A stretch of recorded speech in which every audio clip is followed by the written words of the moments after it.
Salam sejahtera, saya Ellen Josh dari SMK St. Thomas membawa anda semua menyelami tentang bagaimana bahan digital memperkasakan pendidikan negara.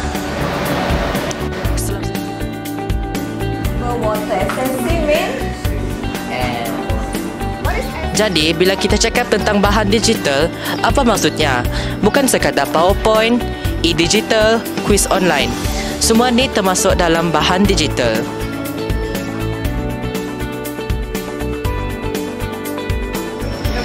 Sekolah pun dah berkembang dan bertukar.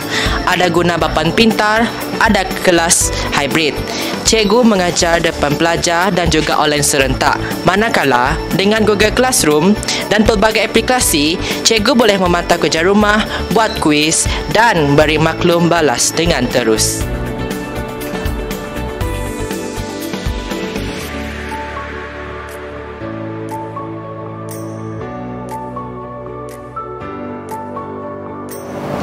Hai semua, saya Ellen Josh. Bersama saya hari ini, Cikgu Zurin merupakan cikgu yang menggunakan bahan digital di dalam kelas. Hai Cikgu. Hai. Saya mahu tahu, bagaimana Cikgu menggunakan bahan digital seperti tablet di dalam kelas?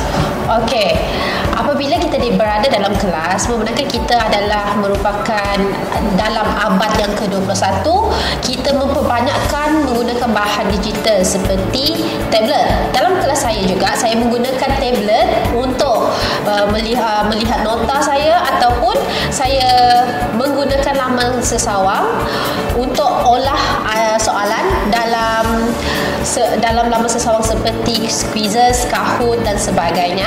Dan saya menggunakan tablet itu untuk anak murid saya untuk menjawab soalan-soalan tersebut supaya kita mempunyai interaksi dengan murid-murid dan murid-murid juga seronok apabila belajar dalam kelas semasa pembelajaran.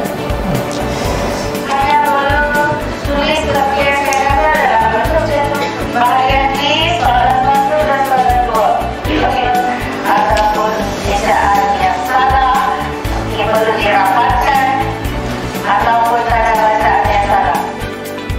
Dulu, ulang kaji macam zombie, baca, ulang, hafal. Tapi sekarang, kita main quiz interaktif, jawab soalan secara live, bertanding dengan kawan-kawan, belajar sambil berseronok.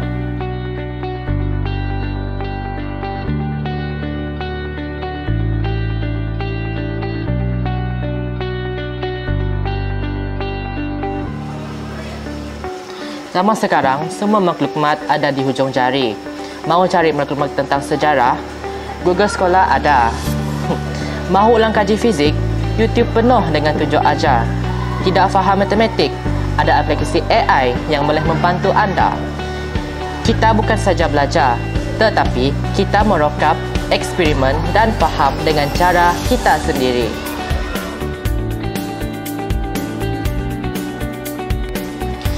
Tapi, Malaysia ni pun penuh orang kreatif. Bila ada masalah, mesti ada solusinya.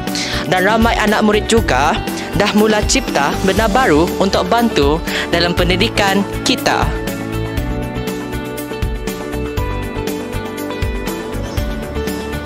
Kadang-kadang kita selalu fikir belajar ni pasal duduk dalam kelas je kan. Tetapi sekarang belajar boleh belajar masa tunggu bas ataupun lepas dah habis training bola.